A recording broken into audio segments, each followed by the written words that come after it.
think so often in the world of holistic health or just health in general, we automatically think that if it's non if it's non-toxic, if it is good for our health, then it's going to be more expensive. It's kind of like this notion of eating healthy just always tastes bad.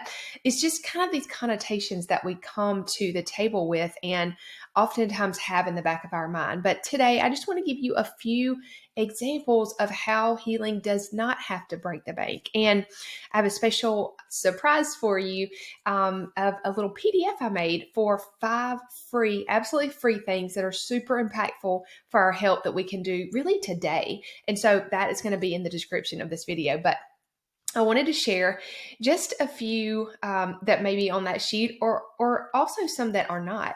So healing that doesn't have to break the bank. When I think about that, I think about, of course, the free things that we can do. Just one thing on that list of the free things that we can do is just to go outside, get in the sunlight, especially first morning sun. That really helps it sets the tone for our day. It can help us sleep better at night. It can just do so many things for us just simply by going outside and being exposed to that first morning light. That's one thing that I think about is absolutely free, does not take that long to do, but it has a really big impact on our health. I also think, of course, about what we eat because we know that matters. We know it matters what we put in our mouth.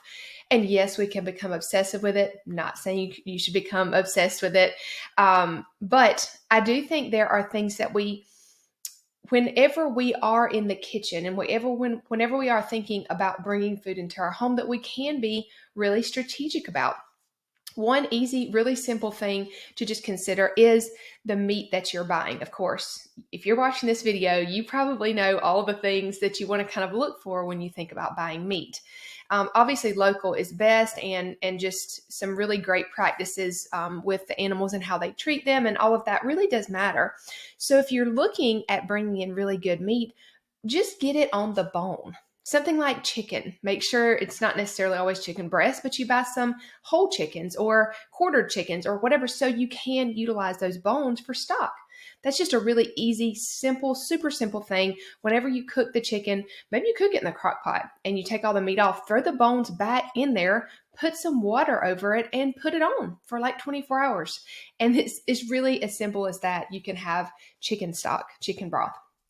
So I highly encourage you to think about what are all the ways that you can utilize the things that you're bringing into your home for, to eat off of anyway, right? You're making meals out of these things. How can you stretch your dollar by getting the most out of, especially really rich bones from animals? You can always make meat stock with that. One other thing I have for you in the meat department is to think about how you can utilize not not as popular cuts of meat, let's say. Things like, a shank, that cut of meat. It's kind of more of a tough cut of meat unless you really slow cook it, which I'm going to suggest that you do because it breaks down all of that connective tissue and you get to consume it, which is a great source of gelatin and collagen, and it's delicious and it just costs you less money. So just thinking about some of the cuts of meat that might be a little bit cheaper and how you can just cook it differently and get all of the benefits from it and save a little bit on, money wise.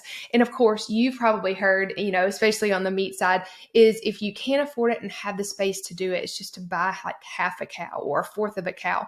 Because not only do you get, the meat for less per pound, you can get some of these different cuts that you might not be able to find. Even something like beef cheeks, which sounds kind of really strange, very, has a lot of connective tissue. But if you say you were to sear it and then slow cook it over, 3, 4, 5 hours, it's going to be super tender and you're going to get all of that collagen. And then you're going to be able to obviously get it for a cheaper price than you would something like a tenderloin or a steak or, a breast of some type. So just sharing that with you because I think that if we were to put a little bit more thought into it and we were to just give it a little bit extra attention, I think we would end up saving a lot of money and also just cultivating that that mindset when we come into the kitchen, not how fast can we get in and get out. I get that you might be short on time some days, but if you have a little bit of extra time and can just have a little bit of extra forethought, these things don't actually take a lot of time. It's really the forethought that can save you time later. It can save you money, and it can give you a really, really nourishing, nutrient dense food that you can then turn into whatever you want, right? Something like chicken broth is so versatile. So this is just one way that you can utilize what you bring in and just make it work for you. Stretch a dollar that way. So I hope I've given you some ideas here, but what I really want you to do is look in the description of this video and check out my new freebie that I made. It's just a 1-page PDF, and it has 5 free, really impactful things that you can do for your health really today. And so I want you to check out that PDF that I made for you. And let me know, what are you going to choose to really focus on and be intentional about in making a habit of doing? And then, of course, you can always add on to that, but I would really encourage you to start small. All of these things are things that you can go out and do today. But if you try to do them all at once and you're not used to that, you're probably not going to stick with maybe even any of them. So I would encourage you to start small and add upon that. But I love sharing this kind of information with you. If you really like this, there's so many different things I could talk about when it comes to how to really save a buck or how to stretch a dollar in this area, because I love to be just super, careful about this, because I think that oftentimes convenience really has killed us and has caused us to think that health has to be so expensive, especially, when we think about food, but also about supplements and things like that. So let me know what you'd like to hear more of. You can always email me, check me out on Instagram, comment below this video, and I would love to hear what your thoughts are. All right, guys, I will see you on the next video.